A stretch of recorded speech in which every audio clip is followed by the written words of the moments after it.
Hello students, कक्षा 12 के chapter first विद्युत आवेश तथा विद्युत क्षेत्र में हमने पिछले वीडियो में क्या पढ़ा था? विद्युत बल्ब रेखाएं तथा विद्युत क्षेत्र। ठीक है, आज हम यहाँ पता करेंगे किसी बिंदु आवेश के कारण विद्युत क्षेत्र की तीव्रता।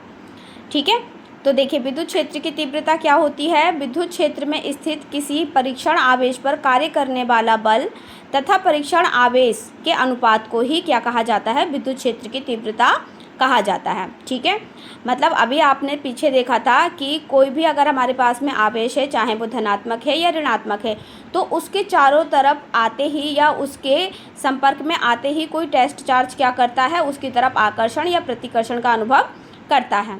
ठीक है, तो ये जो हमारा टेस्ट चार्ज था, इस पर जितना भी बल ये महसूस करता है उसके अनुपात को ही क्या कहा जाता है? विद्युत क्षेत्र की तीव्रता कहा जाता है। ठीक है, जिसे ई से प्रदर्शित किया जाता है, ई बराबर F/Q0।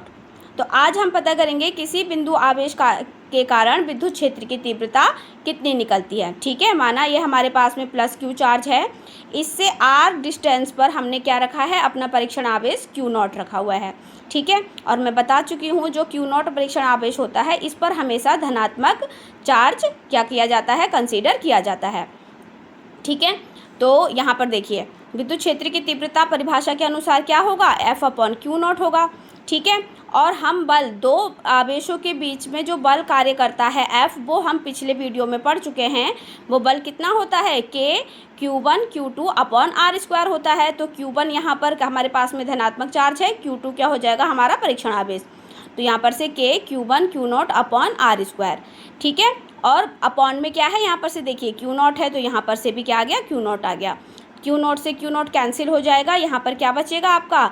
K Q/R²। ठीक है, तो ये क्या थी? आपकी विद्युत क्षेत्र की तीव्रता थी किसी बिंदु आवेश के कारण। ठीक है, तो यहाँ पर से क्या हो जाएगा? E बराबर K की वैल्यू हम यहाँ पर पुट कर दोगे तो 1/4πε0 और Q/R²। ठीक है, लेकिन ये जो विद्युत क्षेत्र की तीव्रता अभी हमने किसके लिए निकाली है? केवल बिंदु आवेश के लिए निकाली है। ठीक है, विद्युत क्षेत्र की तीव्रता क्या होती है? यह एक सदिश राशि होती है। ठीक है, और इसका मात्रक क्या होता है? न्यूटन पर कूलाम होता है। ठीक है, अब देखिए जैसे यहाँ पर भी आप देख रहे हैं कि जो विद्युत क्षेत्र की तीव्रता है वो बिंदु आवेशों के बीच की जो दूरी होती है उसके वर्ग के व्युत्क्रमानुपाती होती है।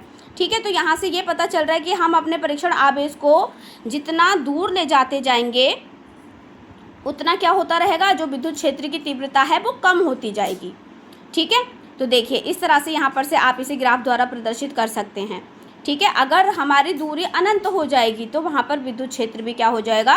शून्य हो जाएगा। ठीक है, अगर हम इसी विद्युत क्षेत्र की तीव्रता का सदिश निरूपण करना चाहेंगे तो हम क्या करेंगे? जो यहाँ पर दूरी है वो किस में आ जाएगी? आपके यूनिट वेक्टर में आ जाएगी। ठीक है, तो बस यहाँ पर क्या है? और यूनिट वेक्टर आपने पहले पढ़ चुके हैं कि यहाँ पर ये क्या होता है? R को यहाँ पर से सदिश वेक्टर से और अपॉन यहाँ पे मॉड से दिखाते हैं। ठीक है, यहाँ पर क्या हो जाएगा? फिर ये R² है, ये R है, यहाँ पर हो गया ये R³। तो E = KQ/R³ और यहाँ पर R हमारा ये पोजीशन वेक्टर रहेगा। ठीक है, तो ये क्या है? विद्युत क्षेत्र की तीव्रता का सदिश निरूपण है। तो बिंदु आवेश के कारण विद्युत क्षेत्र की जो तीव्रता है उसको आज हमने जाना है। आगे के वीडियोस में हम विद्युत द्विध्रुव वगैरह तथा उसके कारण अक्षीय स्थिति, निरक्षीय स्थिति, इन चीज़ों पर क्या है जो कितना विद्युत द्विध्रुव के कारण विद्युत क्षेत्र की तीव्रता ज्ञात कर सकते हैं वो करेंगे। ठीक है, बहुत ही सरल लैंग्वेज में आपको समझाने की कोशिश की है। आशा करती हूँ आपको समझ में आएगा। आगे की वीडियो के लिए वीडियो को लाइक और सब्सक्राइब करें।